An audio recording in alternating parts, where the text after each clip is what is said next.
Your cooperation with these and collective effort to use less water indoors are essential for everyone to continue to have access to clean, safe drinking water. Nagsimula na ang Stage 4 water restriction sa Calgary ngayong linggo, habang inaayos ng syudad ang pinakamalaking water feeder nila na nasira noong Hunyo.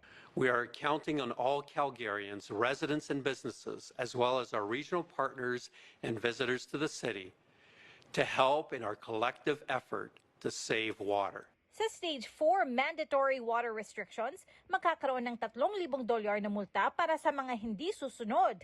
Bawal ang paggamit ng mga lawn sprinkler systems, ang mga car wash, at ang pagpuno ng mga swimming pool o water fountains. Kailangan rin bawasan ng 25% ang paggamit ng tubig kumpara sa normal na gamit para sa lahat ng mga Calgarian. Kasi yung mga anak ko natuto, ito pala paano magtipid, alam mo yon, ganito pala kung paano, kaano ka-importante yung water resources na meron kami.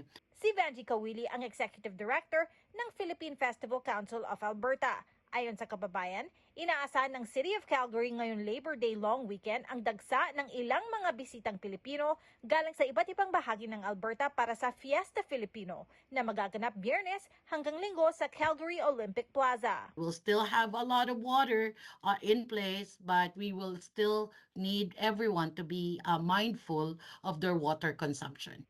Kahit hindi raw epektado ng mga water restrictions ang mga festival sa City of Calgary ngayong summer, importante raw tandaan ng mga bisita na makakabuti para sa lahat kapag ginawa rin nila ang makakaya na magtipid ng tubig sa syudad. It doesn't prevent you from having fun. You know, we just have to cut from your 5-minute shower down to perhaps 3 minutes, or, you know, from giving us a little bit of water consumption, if I may say so. Inaasahang mananatili ang Stage 4 water restrictions sa Calgary hanggang sa katapusan ng Setyembre. Teresa Barrera, Omni News, Vancouver.